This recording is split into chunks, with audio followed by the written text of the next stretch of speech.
Request చేస్తున్నా. ఒకప్పుడు private స్కూళ్ళు డొనేషన్ అడిగేది, ఈ రోజు గవర్నమెంట్ సంస్థ గవర్నమెంట్ స్కూల్ డొనేషన్ అడుగుతున్నాయంటే నాకు చాలా బాధాకరంగా అనిపిస్తుంది. ఎందుకంటే గవర్నమెంట్ వ్యవస్థను ప్రశ్నించే వాళ్ళు తక్కువైపోతున్నారు. ఇంతకుముందు మన సార్ చెప్పినట్టుగా యువత సరైన మార్గంలో పోవట్లేదు. కులమని, మతమని, ప్రాంతమని, వర్గమని తాగుడుకు బానిసయి వాళ్ళను వాళ్ళే మర్చిపోయి జీవిస్తూ ఉన్నారు. ఇకపోతే తర్వాత గ్రామానికి సంబంధించి, నియోజకవర్గానికి సంబంధించి కానీ అందరం కలిసిమెలిసే ఉండాలి. సో ఇకపోతే స్కూల్కు సంబంధించి అభివృద్ధి చేసే ముఖ్య కార్యాచరణ ప్రతి ఒక్కరము పోటాపోటీగా ఉండి ప్రతి ఒక్కరము స్కూలు భవిష్యత్తు గురించి ఆలోచించి పనులు చేయాలి. అది ప్రతి ఒక్కరం బాధ్యత తీసుకోవాలి. ఈరోజు స్కూల్ సంఖ్యను చూసుకుంటే చాలా బాధ అనిపిస్తుంది.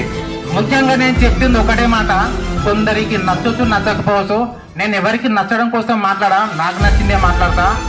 గవర్నమెంట్ స్కూళ్ళల్లో విద్య సరిగా లేదేమో అని అనిపిస్తుంది.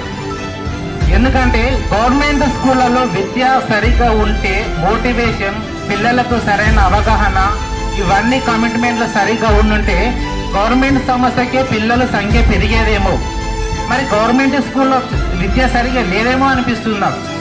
సో దీనికి ముఖ్య కారణం ఏంటంటే ముందు పేరెంట్స్ ప్రతి ఒక్కరు ప్రశ్నించాలి.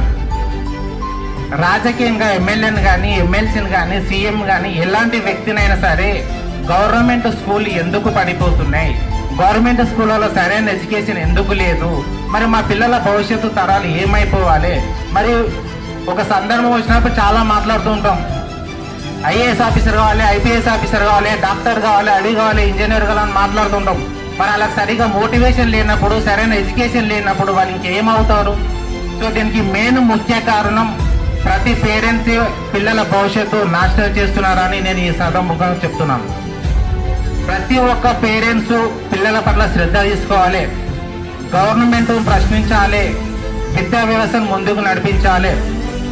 సో ఇక్కడికి వచ్చే స్కూల్ స్టూడెంట్ మిమ్మల్ని అడుగుతున్నాను, మీలో ఎవరు ఏ పొజిషన్లో ఉండాలనుకుంటున్నారు? డాక్టర్ కావాలనుకున్న వాళ్ళు ఎవరైనా ఉన్నారా?